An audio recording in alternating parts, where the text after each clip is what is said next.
নমস্কার বন্ধুরা, আমি বর্তিকা। তোমরা দেখছো বর্তিকার রান্নাঘর। আজ তৈরি করব সয়াবিন পনিরের তরকারি আর বড়ি দিয়ে কুমড়ো শাক। তাহলে তোমরা দেখতে থাকো। সয়াবিন পনির তরকারির উপকরণে রয়েছে সয়াবিন, আলু, পনির। আলু আর সয়াবিন আমি একটু জলে সেদ্ধ করে নিয়েছিলাম 5 থেকে 10 মিনিটের জন্য। সাদা তেল, একটা মিডিয়াম সাইজের টমেটো কুচি, লঙ্কা, আদা কুচি, গোটা জিরে, তেজপাতা, শুকনো লঙ্কা, হলুদ, লবণ, জিরে বাটা আর গরম মশলা বাটা। মিক্সিতে টমেটো, আদা, কাঁচা লঙ্কা ভালো করে পেস্ট করে নিলাম। কড়াইতে সাদা তেল দিয়ে দিলাম। তেল গরম হয়ে আসলে পনিরগুলো একে একে ভালো করে ভেজে নিতে হবে।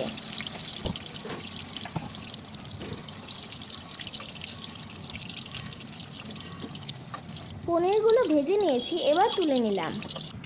ওই তেলেই আলুগুলো ভেজে তুলে নিলাম। এবার সয়াবিনগুলো হালকা করে ভেজে নেব। তুলে নিলাম। তেজপাতা, শুকনো লঙ্কা, গোটা জিরে ফোড়নে দিয়ে আগে থেকে বেটে রাখা মশলাটা দিয়ে দিলাম। 1/2 চামচ হলুদ, 1 চামচ লবণ দিয়ে দিলাম। এবার ভালো করে মশলাটা কষিয়ে নেব। মশলাটা কষে গিয়েছে, এবার ভেজে রাখা আলুগুলো দিয়ে আবারও কিছুক্ষণ কষিয়ে নিলাম। সয়াবিনগুলোও দিয়ে দিলাম। ভেজে রাখা পনির দিয়ে ভালো করে কষিয়ে পরিমাণ মতো জল দিয়ে দিলাম। ঢাকা দিয়ে রাখবো 10-15 মিনিটের জন্য। 10-15 মিনিট পর 2 চামচ জিরে বাটা দিয়ে দিলাম। ভালো করে মিশিয়ে ঝোলটা আরও 5 মিনিট ফুটিয়ে নিয়েছি। এবার 1 চামচ মতো গরম মশলা বাটা দিয়ে দিলাম। ব্যাস, তাহলেই তৈরি হয়ে যাবে সয়াবিন পনিরের তরকারি।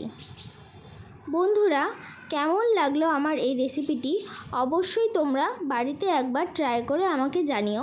আশা করি তোমাদের ভীষণ ভালো লাগবে। এবার তৈরি করব বড়ি দিয়ে কুমড়ো শাক।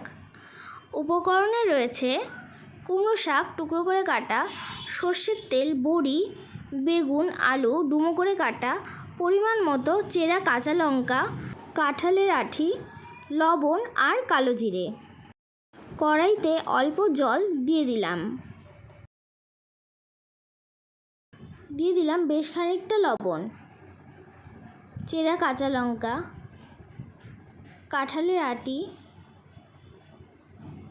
টুকরো করে কেটে রাখা আলু, টুকরো করে কেটে রাখা বেগুন দিয়ে দিলাম। ভালো করে একটু নাড়িয়ে নিয়েছি।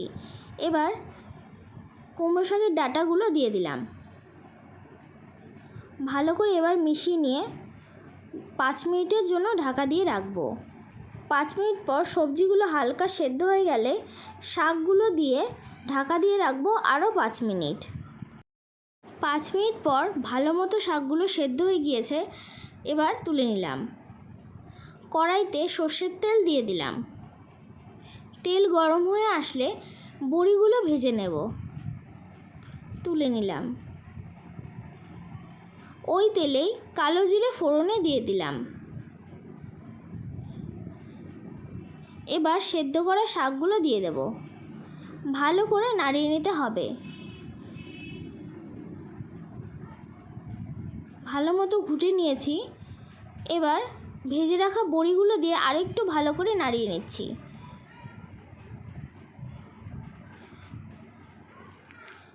এবার ওপর থেকে ধনেপাতা কুচি দিয়ে নামিয়ে নিলে তৈরি হয়ে যাবে কুমড়ো শাকের এই রেসিপিটি।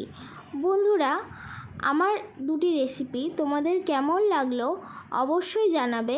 আর ভালো লাগলে লাইক, কমেন্ট, শেয়ার এবং আমার চ্যানেলটিকে সাবস্ক্রাইব করে দিতে ভুলো না। আর বাড়িতেও তোমরা অবশ্যই নিরামিষের দিন একবার হলেও ট্রাই করে দেখো। এই দুটো রেসিপি তোমাদের ভীষণ ভালো লাগবে। আজকের মতো টাটা।